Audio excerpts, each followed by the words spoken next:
রাজনীতির নামে যদি আপনি নবীদের ভুল ধরেন, তাবলীগের নামে যদি আপনি নবীদের ভুল ধরেন, আপনি আপাত মস্তক ইবলিস এবং শয়তান। তাবলীগের একজন অটো আমির আছেন, নাম শুনছেন নি? কি নাম বলেন তো? মৌলানা সাদ। মৌলানা সাদ সাহেবের সাথে লাগছে এই জায়গায়। উনি পণ্ডিতি করতে করতে আমাদের নবীর ভুল ধরেছেন, পণ্ডিতি করতে করতে ইউসুফ আজমের ভুল ধরেছেন, পণ্ডিতি করতে করতে মুসা আলাইহিস সালামের ভুল ধরেছেন। আমরা বলি যারা তাবলীগ বেশি বুঝে নবীদের ভুল ধরে, সে কখনো তাবলীগ ওয়ালা হতে পারে না, সে ইবলিস শয়তান ছাড়া কিচ্ছু না। যে তাবলীগ নবীদের ভুল ধরা শেখায়, যে তাবলীগ সাহাবাদের ভুল ধরা শেখায়, যে তাবলীগ আলেমদের বিরোধিতা করা শেখায়, ওই তাবলীগ কখনো হক তাবলীগ হতে পারে না। তাহলে আমাদের নবী নিষ্পাপ, নিষ্কলুষ, নিষ্কলঙ্ক, নবুয়তের দায়িত্ব পালনের কিসের ত্রুটি বেটা? আমার নবী নবুয়তের দায়িত্ব এত পালন করেছেন, আরে তিনি কিসের নবুয়তের দায়িত্ব পালনের ত্রুটি করেছেন মিয়া? আমার নবী করিম সাল্লাল্লাহু আলাইহি ওয়াসাল্লাম নবুয়তের দায়িত্ব এত বেশি পালন করেছেন, আমার আল্লাহর মায়া লেগে গিয়েছে, আমার আল্লাহর দরদ লেগে গিয়েছে। আল্লাহ বলেন, ফালা আল্লাকা বাশিরুন নাফসাক, فلعلك باخع نفسك فلعلك باخع نفسك فلعلك باخع نفسك على آثارهم إن لم يؤمنوا بهذا الحديث أسفا। ও হাবিব, আপনি এদেরকে দাওয়াত দিতে দিতে এরা যদি ঈমান না আনে, এরা যদি ঈমান কবুল না করে, এরা যদি আপনার তাওহীদের দাওয়াতে গ্রহণ না করে, ও নবী মনে হচ্ছে আপনি দাওয়াত দিতে দিতে দিতে দিতে নিজেকে শেষ করে দিবেন। পণ্ডিতি করার জায়গা পাও না, গবেষণা করার জায়গা পাও না, নিয়ে জুতা দিয়ে পায়ে। আল্লাহ বলতেছেন আমার নবী নবুয়তের দায়িত্ব পালন করতে করতে করতে করতে নিজেরা শেষ করে দিচ্ছে, আর তুমি তাবলীগের নামে আর গবেষণার নামে আর পণ্ডিতির নামে এই কথা লিখবা যে নবুয়তের দায়িত্ব পালনের ত্রুটি করেছেন। এই ধরনের বেয়াদবদেরকে জুতা দিয়ে পিড়ে ঠিক করে দেবেন ইনশাআল্লাহ। কত বড় বেয়াদব চিন্তা করুন। আল্লাহ তাআলা হিদায়াত দান করুন। আমিন হইতা না, জোরে বলেন না। তাহলে বুঝেন, মক্কার কাফেরেরা নবী করিম সাল্লাল্লাহু আলাইহি ওয়াসাল্লামের দোষ ধরার আর কিছু পায় না। একটা বাইরে করছে, মুহাম্মদ আত্মা, বলেন নাউজুবিল্লাহ। আত্মার মানে নির্বংশ। এই আমার নবী কি নির্বংশ? আমার নবীকে আত্মার বলেছে আবু জাহেল, উতবা, সাইবা, রবিআ, মুগীরা। আল্লাহ আমার নবীকে কত ভালোবাসতেন, সুবহানাল্লাহ বলেন। নবী নির্বংশ বলে আল্লাহ নবী একটু কষ্ট পেয়েছেন যে আমার তো বংশ আছে, এরা আমাকে নির্বংশ বলে, রাস্তায় বলে, মসজিদে বলে, বাজারে পেলে বলে, সব জায়গায় বলে। আল্লাহ বলেন হাবিব কষ্ট নেন না। আরে কিসের কষ্ট? ইন্না আতাইনাকাল কাউসার, তারা আপনাকে নির্বংশ বলে আপনি কষ্ট পায়েন না। জান্নাতের হাউজে কাউসার আমি আপনার নামে রেজিস্ট্রি করে দিয়েছি। হাউজে কাউসার কি জানেন? ওয়া আদাদু কুবিহি মিসলু আদাদিন নুজুম। সারা দুনিয়ার মানুষ যদি বলে আসমানে যত তারকা আছে গুণে শেষ করব, সারা দুনিয়ার সব মানুষ সারা জীবন গুনলে আসমানের তারকা গুণে শেষ করতে পারবে না। নবী করিম সাল্লাল্লাহু আলাইহি ওয়াসাল্লাম বলেন আসমানের তারকা সম পরিমাণ পাত্র আল্লাহ তাআলা হাউজে কাউসারের পাড়ে সাজিয়ে রেখেছেন। কিয়ামতের দিন সরওয়ার দু আলম ওই হাউজে কাউসার থেকে আমাদেরকে পানি পান করাবেন। সুবহানাল্লাহ। এরপরে আল্লাহ শেষে বলেছেন ইন্না শানিআকা হুয়াল আবতার, যারা আপনাকে নির্বংশ বলে তারাই নির্বংশ। আবু জাহেলের বংশ আছে না? বড় ধরে বললাম। আচ্ছা যদি কেউ তাকে আবু জাহেলের বংশ, এখনই বলি যে আমি আবু জাহেলের বংশ নয়। বাংলাদেশে দেখেন যারা আওয়ামী লীগ আগে ছিল এখন সব বিএনপি জামাত হয়ে যাচ্ছে। কথা ঠিক না ঠিক? এমন বহু আওয়ামী লীগ আছে 5 মাস, এমন বহু নেতা আছে 5 মাস আগে তার প্রিয় অভিভাবক ছিল জাতির আব্বা। একজনের বাপরে সারা জীবন জাতির আব্বা, আমাদের জাতির আব্বাকে আবর্ড রাইডার 5 মাস হয়ে গেছে তারা বাজার, তারা আবর্ড রাইডার। আমাদের জাতির পিতাকে দেখেন 5 মাস আগে যার অভিভাবক ছিল অমুক প্রিয় রাজনৈতিক অভিভাবক, দেখা যাচ্ছে আরেকজনের বলছে আমি এরকম, যখন তার কাছে যাবো জিজ্ঞাসা বলছে বস চাটা লাগবে কিনা, যখন কানে কোথায়টা বলবো তুই ছবি তুলিস, এখন যা বলতেছে বস সিগারেট লাগবে কিনা, বস চা লাগবে কিনা, কানের কাছে গেছে ছবি তুলছে, ফেসবুকে 5 মাস আগে স্ট্যাটাস দিয়েছে প্রিয় লিডার, প্রিয় রাজনৈতিক অভিভাবক। এখন দেখা যাচ্ছে যখনই শেখ হাসিনা পলাইছে এখন সব বিএনপি জামাত হয়ে যাচ্ছে, এখন আর আওয়ামী লীগ পরিচয় দিচ্ছে না। আচ্ছা বলেন, আল্লাহ বলেছেন ইন্না শানিআকা হুয়াল আবতার, নবী আপনাকে যারা নির্বংশ বলবে তারাই নির্বংশ। আচ্ছা বলেন, আবু জাহলের বংশ দুনিয়াতে আছে? আর যদি কোথাও চিপা চাপায় কেউ থাকে, সে যদি থাকেও এখন যেমন 5 মাস আগে যারা আওয়ামী লীগ ছিল এখন বলে আমার 14 গোষ্ঠীতে কেউ আওয়ামী লীগ ছিল না, আমি বিএনপির লোক, আমি জামাতের লোক। আবু জাহলের বংশের যদি কেউ থাকে সে কি বলবে যে আমি আবু জাহলের বংশের? আল্লাহ বলেন ইন্না আতাইনাকাল কাউসার, নবী আমি আপনাকে হাউজে কাউসার দান করেছি। এখন আমি যে আপনাকে হাউজে কাউসার দান করেছি, এই হাউজে কাউসারের শুকরিয়া স্বরূপ 2টা কাজ করেন। দেখেন ওনাকে বদহজম কোন জায়গায় হয়, আল্লাহ বলেছেন ফাসাব্বিহ বিহামদি রাব্বিকা ওয়াস্তাগফির। আল্লাহ কোরআনে তার নবীকে ইস্তিগফারের নির্দেশ দিয়েছেন। যেহেতু আল্লাহ নবীকে ইস্তিগফারের নির্দেশ দিয়েছেন, ইস্তিগফার মানে কি? ক্ষমা চাওয়া। এখন আপনি পণ্ডিতি বললেন যে ইস্তিগফার মানে যেহেতু ক্ষমা চাওয়া, তাহলে নিশ্চিত নবী কোনো ভুল করেছেন, নিশ্চিত নবী তার নবুয়তের দায়িত্ব পালনের ত্রুটি করেছেন, এই জন্য আল্লাহ তাকে ইস্তিগফারের নির্দেশ দিয়েছেন। কিছু কিছু পণ্ডিত এই কথা লিখে, শুনেন, আল্লাহ যে কোরআনে নবীকে ইস্তিগফারের নির্দেশ দিয়েছেন এটা গুনার জন্য না, বরং আল্লাহ নবীকে আগে নিয়ামতের কথা বলেছেন। ইদা যা নাসরুল্লাহি ওয়াল ফাত, যখন আল্লাহর পক্ষ থেকে আসবে সাহায্য, যখন আল্লাহর পক্ষ থেকে আসবে বিজয়, এই বিজয় এবং সাহায্য আসলে শুকরিয়া স্বরূপ 2টা কাজ করবেন। ফাসাব্বিহ বিহামদি রাব্বিকা ওয়াস্তাগফির, আল্লাহর প্রশংসা করবেন আর ইস্তিগফার করবেন। এখানে ইস্তিগফার গুনাহের জন্য না, এখানে ইস্তিগফার ত্রুটি হয়েছে এজন্য না, এখানে ইস্তিগফার নবুয়তের দায়িত্ব পালনে ভুল হয়েছে এজন্য না। আল্লাহ ইস্তিগফারের নির্দেশ দিয়েছেন নিয়ামতের শুকরিয়া স্বরূপ। আল্লাহ ইস্তিগফারের নির্দেশ দিয়েছেন নিয়ামতের শুকরিয়া স্বরূপ। ঠিক তেমনি ভাবে আল্লাহ রাব্বুল ইজ্জত ওয়াল জালাল নবী করিম সাল্লাল্লাহু আলাইহি ওয়াসাল্লামকে 2টা নিয়ামতে হাউজে কাউসারের নিয়ামতের কথা বলেছেন। আল্লাহ বলেন ইন্না আতাইনাকাল কাউসার, ও আমার হাবিব আপনাকে হাউজে কাউসার দান করেছি, আপনাকে হাউজে কাউসারের নিয়ামত দান করেছি। যেহেতু হাউজে কাউসারের নিয়ামত দান করেছি, এই নিয়ামতের শুকরিয়া স্বরূপ আপনি কি করবেন? এই নিয়ামতের বদলা স্বরূপ আপনি কি করবেন? আল্লাহ বলেন ফাসাল্লি লিরাব্বিক, সবাই বলেন ফাসাল্লি লিরাব্বিক। এরপরে আমার সাথে বলেন ওয়ানহার। আরে ভাই কমতে ওয়াও নুন আলিফ তো আর উচ্চারণে আসতেছে না, ওয়াও নুন হারা, এই 4টা অক্ষর পড়লে কমসে কম 40টা নাকি? তাহলে বলেন ওয়ানহার, বলেন না ওয়ানহার। জীবনে মাদ্রাসায় পড়েন না এরকম কে কে আছেন দেখি? ছোটদের মধ্যে পিচ্ছি যারা আছেন, জীবনে মাদ্রাসায় পড়েন না এরকম কে কে আছেন দেখি? হাত তোলো, হাত তোলেন না একটু। আচ্ছা, এখন আল্লাহ তাআলা বলেছেন আপনাকে হাউজে কাউসার দান করেছি। এখন হাউজে কাউসারের শুকরিয়া স্বরূপ আপনি কি করেন?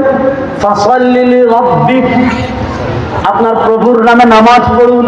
মনোযোগ, ওয়ানহার, হা ওয়ানহার মানে কি করুন? কুরবানি করুন। ওয়ানহার মানে কি করুন? বলেন না, ওয়ানহার মানে কি করুন? একটা হলো হা, আরেকটা হলো হা। এখন আপনি বলেছেন ফাসাল্লি রাব্বিকা ওয়ানহার, ওয়ানহার মানে কুরবানি, নাহরুন মানে কুরবানি, আর নাহরুন মানে গান, নদী। এখন আপনি যদি বলেন ওয়ানহার, হার জায়গায় হা যদি পড়েন অর্থ বিকৃত হয়ে কোথায় যাচ্ছে? অর্থ হবে ফাসাল্লি রাব্বিকা ওয়ানহার, যে আল্লাহর নামে তুমি নামাজ পড়ো, ওয়ানহার যে আল্লাহর নামে নামাজ পড়ছো তারে গাঙ্গে বাসাও। একটা অক্ষর যদি বিকৃত হয় অর্থ বিকৃত হয়ে যায়। বলেন কুল, আরে বলেন না কুল। যারা ওখানে আছেন আপনারা ফিরেন, বলেন কুল। আয় হায়, আমার মা বোনরা বলবো যে আজকে আপনারা সব ওয়াজ করতেছেন, লোক নাই, অথচ লোক বড়া বাইরেও দাঁড়ানো। পড়েন কুল। তুই তো ধরে বুঝছ, বাকিরা নাই। কুল, নবী আপনি বলুন।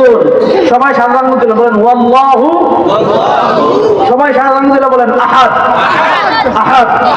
আমাদের আল্লাহ এক, বলেন আমাদের আল্লাহ, আমাদের খোদা 2 জন, 3 জন, 4 জন, 33 কোটি।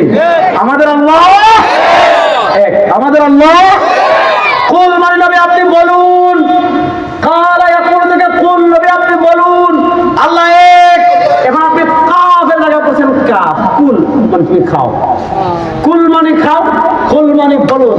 এখন আপনি কাফের জায়গা করছেন কুল খাও, এটা এটা সবজি না।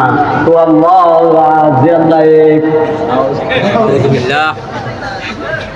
এখন বুঝেন একটা অক্ষর যদি পরিবর্তন হয় অর্থ বিকৃত হয় কি হয় না?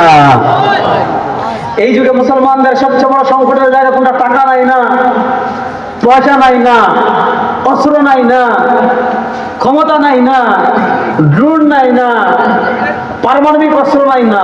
এই যুগে মুসলমানদের সবচেয়ে বড় সংকটের জায়গা, এই যুগে মুসলমানদের সবচেয়ে কষ্টের জায়গা, মুসলমান আজ কোরআন থেকে এতটা বিচ্ছিন্ন হয়ে গিয়েছে, মুসলমান আজ কোরআন থেকে এতটা দূরে চলে গিয়েছে, মুসলমান আজ কোরআন থেকে এতটা সম্পর্ক ছেদ হয়ে গিয়েছে। আজকে মুসলমান রবীন্দ্রনাথ পড়ে, আজকে মুসলমান সন্ন্যাস মজুমদারকে পড়ে, আজকে মুসলমান বিভূতিভূষণ গঙ্গোপাধ্যায়কে পড়ে, আজকে মুসলমান মানিক গঙ্গোপাধ্যায়কে পড়ে, সুনীল গঙ্গোপাধ্যায়কে পড়ে। অথচ এই জেনজি প্রজন্ম আমরা যাদেরকে বলি, যারা স্কুলে পড়ে ছোটবেলায় মাদ্রাসায় যায় নাই, আজকে আমাদের স্কুলের সিলেবাসটা এইভাবে সাজানো হয়েছে, আজকে আমাদের প্রাথমিক স্কুলের সিলেবাসটা এইভাবে সাজানো হয়েছে, আমাদের হাই স্কুলের সিলেবাসটা এমন ভাবে সাজানো হয়েছে, সে 20 বছর পড়বে কিন্তু কোরআন শরীফটা তার শুদ্ধ করে শেখা হবে না। আপনি বাংলাদেশের অনেক জায়গায় যান, দেখবেন মুরব্বীর দাড়ি সাদা হয়ে গিয়েছে, তার নির্ধারিত বয়স আহনার উম্মতি মা বাইনা 60 ইলা 70। আল্লাহ নবী সাল্লাল্লাহু আলাইহি ওয়াসাল্লাম বলেছেন এই উম্মার গড় বয়স 60 থেকে 70 বছর। এই 60-70 বছরের জীবন সে পার করে ফেলেছে, এই 60-70 বছরের জীবন সে অতিক্রম করে ফেলেছে, কিন্তু দেখা যাচ্ছে এখনো তার কোরআনটা বিশুদ্ধ না, এখনো সে সূরা ফাতিহাটা বিশুদ্ধ করে পড়তে পারে না। আচ্ছা বলেন, এইভাবে সে নামাজ পড়তেছে, কোরআন তিলাওয়াত করতেছে, অর্থ বিকৃত হয়ে কখনো গাঙ্গে ফেলতেছে, কখনো খেয়ে ফেলতেছে, কখনো ঝুলাই দিতেছে, কখনো লটকাই দিতেছে, কখনো শিরকের দিকে যাচ্ছে, কখনো কুফরের দিকে যাচ্ছে। আচ্ছা বলেন, সারা জীবন যদি এরকম কারাত দিয়ে নামাজ পড়ে, যে কারাত দিয়ে নামাজ পড়লে অর্থ বিকৃত হয়ে শিরকের দিকে চলে যায়, যে কারাত দিয়ে পড়লে অর্থ বিকৃত হয়ে কুফরের দিকে চলে যায়, আচ্ছা বলে এরকম বিকৃত এবং অশুদ্ধ তিলাওয়াত দিয়ে সে যদি সারা জীবন তিলাওয়াত করে, নামাজ হইব না? কিয়ামতের দিনে আল্লাহর বলেন, আল্লাহ আমি তো জানতাম না, আল্লাহ আমাদের সুযোগ পায় না। এগুলা শিখা মুসলমানদের জন্য ফরজ আইন, কোনো ওজর চলবে না, এখানে কোনো ওজর গ্রহণযোগ্য না, কোনো ওজর চলবে না। সব মুসলমানের জন্য এতটুকু পরিমাণ বিশুদ্ধ কোরআন শিখা ফরজ আইন, যতটুকু বিশুদ্ধ পড়লে নামাজ হয়ে যায়, যতটুকু বিশুদ্ধ পড়লে নামাজ নষ্ট হয় না, যতটুকু বিশুদ্ধ ভাবে পড়লে অর্থ বিকৃত হয় শিরকের দিকে যায় না, যতটুকু বিশুদ্ধ করে পড়লে অর্থ বিকৃত হয় কুফরের দিকে যায় না, এতটুকু পরিমাণ বিশুদ্ধ ভাবে কোরআন তিলাওয়াত শিখা সব মুসলমানের জন্য ফরজ আইন। কিন্তু আজকে মুসলমানের অধঃপতন কোন পর্যন্ত হয়েছে? আজকে মুসলমান কোথায় এসে দাঁড়িয়েছে? আজকে মুসলমান কোন পর্যন্ত পৌঁছছে? মুসলমান শায়েখ হয়ে যাচ্ছে, কোরআন পড়তে পারে না। মুসলমান ইসলামিক স্কলার হয়ে যাচ্ছে, কোরআন পড়তে পারে না। মুসলমান সাজ্জাদুল পীর হয়ে যাচ্ছে, কোরআন পড়তে পারে না। মুসলমান বড় তাবলীগের সাথী হয়ে আলেমদের মাথা ফাটিয়ে দিচ্ছে, আলেমদেরকে পিটাচ্ছে, আলেমদেরকে খুন করতেছে, অথচ বিশুদ্ধ করে কোরআন পড়তে পারে না। তাহলে এবার বলেন, এই সংকট কাটিয়ে ওঠার প্রয়োজন আছে না নাই? আর আসতে বলেন, এই সংকট কাটিয়ে ওঠার প্রয়োজন আছে না নাই? যতদিন পর্যন্ত এই দেশে ব্রিটিশ প্রবর্তিত শিক্ষা ব্যবস্থা থাকবে, ব্রিটিশ আমাদের ডাকাত ছিল, যারা আমাদের ঘর ডাকাতি করেছে, বাড়ি ডাকাতি করেছে, দেশ ডাকাতি করেছে, সম্পদ ডাকাতি করেছে, আমাদের দাদাদের উপর জুলুম করেছে, অত্যাচার করেছে, গুম করেছে, খুন করেছে, রক্তের বন্যা যারা ভারত উপমহাদেশে বইয়ে দিয়েছিল, সেই ব্রিটিশদেরকে আমরা বিতাড়িত করেছি ঠিক, কিন্তু ব্রিটিশরা আমাদের গালের উপর, ব্রিটিশরা চেয়েছিল এমন একটা ইসলাম দিয়ে যাব, এমন একটা শিক্ষা ব্যবস্থা দিয়ে যাব। ওই যে নবী করিম ইসলাম বলেছেন, আমার উম্মার উপর এমন এক সময় আসবে, সায়াতি আলান নাসি জামানুন লাম ইয়াবকা মিনাল কুরআন লাম ইয়াবকা মিনাল ইসলাম ইল্লা ইসমুহু। নবী করিম সাল্লাল্লাহু আলাইহি ওয়াসাল্লাম বলেছেন, আমার উম্মার উপর এমন একটা সময় আসবে, আমার উম্মার উপর এমন একটা কাল আসবে, আমার উম্মার উপর এমন একটা যুগ আসবে, হাজার হাজার মুসলমান থাকবে, শুধু নামে মুসলমান থাকবে, তার ঘরে ইসলাম থাকবে না, পরিবারে ইসলাম থাকবে না, শরীরে ইসলাম থাকবে না, রাষ্ট্রে ইসলাম থাকবে না, ব্যবসা ইসলাম থাকবে না, সংবিধানে ইসলাম থাকবে না, রাজনীতিতে ইসলাম থাকবে না, সংবিধানে সংসদে ইসলাম থাকবে না। ইসলামটা শুধু তার নাম আব্দুল্লাহ, আব্দুর রহিম, আব্দুল সামাদ, কামাল, জামাল, উবাইদুল কাদের, তার নাম হবে শুধু ইসলামিক, কিন্তু ইসলামের কিছু থাকবে না। ব্রিটিশ আমাদের উপমহাদেশে চেয়েছিল, তারা এমন একটা শিক্ষা ব্যবস্থা চালু করেছে, অর্থাৎ তারা চেয়েছে এমন এক শিক্ষা ব্যবস্থা দিব যেখানে পড়লে তার নাম হবে আব্দুল্লাহ, তার নাম হবে আব্দুর রহমান, তার নাম হবে আব্দুল সামাদ, তার নাম হবে শাহরিয়ার কবি, তার নাম হবে জাফর ইকবাল, তার নাম হবে উবাইদুল কাদের, তার নাম হবে হাসান মাহমুদ, কিন্তু ওই ইসলামটা শুধু নামে থাকবে, আর কিছু তাদের মধ্যে থাকবে না। আজকে যে শিক্ষা ব্যবস্থায় আমাদের দেশের মানুষ শিক্ষিত হচ্ছে, ইঞ্জিনিয়ার হয়, ডাক্তার হয়, জজ হয়, ব্যারিস্টার হয়, উকিল হয়, কিন্তু ইসলামের কিচ্ছু পায় না। এই শিক্ষা ব্যবস্থা ব্রিটিশ চালু করে গিয়েছে, অথচ পৃথিবীর বিভিন্ন রাষ্ট্রে আপনি যান, ছোটবেলা তাদের যে কিন্ডারগার্টেন, একাডেমি বা প্রাইমারি লেভেলে এমন ভাবে পড়ানো হয় যে বাচ্চা এমনিতেই কোরআন শিখে ফেলে, বাচ্চা এমনিতেই কয়েকটা সূরা শিখে ফেলে, বাচ্চা এমনিতেই চাইলে হাফেজ হতে পারে, বাচ্চা এমনি চাইলে কোরআনের বড় বড় সূরাগুলো মুখস্থ করতে পারে। কিন্তু আমরা ব্রিটিশকে বিদায় করিয়েছি 1947 সালে, কিন্তু ব্রিটিশ যাওয়ার 80 বছর হয়ে গিয়েছে, কিন্তু ব্রিটিশরা যে শিক্ষা ব্যবস্থা আমাদের ঘাড়ে চাপিয়ে দিয়েছে, ওই শিক্ষা ব্যবস্থা এখন আমাদের জাতীয় শিক্ষা ব্যবস্থা, ওই ব্রিটিশের করাল গাছ থেকে আমরা এখনো বাঁচতে পারি নাই। আপনার বাচ্চাকে আপনি ওই শিক্ষা ব্যবস্থায় পড়াবেন, আমার কোনো সমস্যা নেই। আপনার বাচ্চাকে আপনি স্কুল, কলেজ, ভার্সিটিতে পড়ান। সবাইকে তো আলেম হওয়ার দরকারও নাই, সবাই আলেম হওয়া ফরজও না, ওয়াজিবও না। বাংলাদেশের যত আলেম আছেন, আগামী 8-10 বছর নতুন আলেম না হলে সংকট হবে না, কোনো সমস্যা নেই। কিন্তু সব মানুষের জন্য, সামান্য একটু ধৈর্য দেন ভাই, একটু বস দিচ্ছি, সব মানুষের জন্য কোরআন শিখা ফরজ কি ফরজ না? ইমান শিখা ফরজ কি ফরজ না? ওযু শিখা ফরজ কি ফরজ না? হাদিস মানে ইমান ভঙ্গের কারণগুলো জানা ফরজ কি ফরজ না? এজন্য এই মাদ্রাসায় নুরানি আছে না নাই? 3 বছরের নুরানি কোর্স আছে। আপনি স্কুলে দিতে চাচ্ছেন, দেওয়ার আগে 3 বছরের জন্য মাদ্রাসায় দেন, একদম গেদা থাকতে। 3 বছর পারতেছেন না, 2 বছরের জন্য দেন। 2 বছর পারতেছেন না, 1 বছরের জন্য দেন। স্কুলে দেওয়ার আগে 1 বছর দেন নুরানিতে। দেখেন আল্লাহ তাআলা ইসলামের সূচনা নামাজ দিয়ে করেন নাই, আল্লাহ তাআলা ইসলামের সূচনা রোজা দিয়ে করেন নাই, আল্লাহ তাআলা ইসলামের সূচনা হজ দিয়ে করেন নাই, যাকাত দিয়ে করেন নাই। আল্লাহ তাআলা ইসলামের সূচনা করেছেন ইকরা বিসমি রাব্বিক দিয়ে। আল্লাহ ইসলামের সূচনা করেছেন রবের নামের পড়া দিয়ে, কারণ রবের নামের পড়া দিয়ে যার শিক্ষা জীবন শুরু হবে, রবের নামের শিক্ষা পুরো আরব অন্ধকারে ডুবেছিল, পুরো আরব জাহেলিয়াতে ডুবেছিল। আল্লাহ তাআলা ওহী পাঠিয়েছেন ইকরা বিসমি রাব্বিক, ও নবী রবের নামে পড়ুন।